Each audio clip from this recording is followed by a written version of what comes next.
Surat cyber crime સેલને online છેતરપિંડીના એક મોટા કેસમાં મહત્વની સફળતા મળી છે।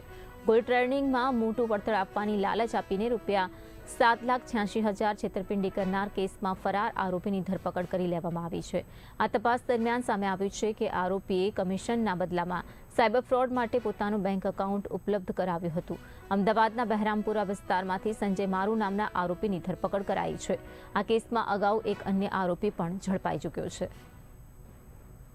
ગુનો નોંધવામાં આવ્યો હતો, જેમાં કુલ 7.5 લાખ રૂપિયાની છેતરપિંડી ફરિયાદી સાથે કરવામાં આવેલી હતી, જેમાં જે નાસ્તો ફરતો આરોપી છે સંજય મારુ, એમની ધરપકડ ટેકનિકલ વર્કઆઉટ અને હ્યુમન એન્ડ મેળવીને અમદાવાદ શહેરથી એમની ધરપકડ કરવામાં આવી છે।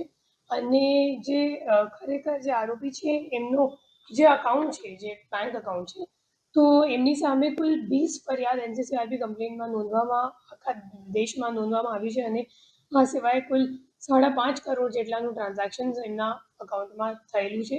અને જે તમામ ટ્રાન્ઝેક્શન્સ છે એ તમામ ઇન્વેસ્ટમેન્ટ ફ્રોડના નામ પર લોકો સાથે છેતરપિંડી કરીને થયેલ છે।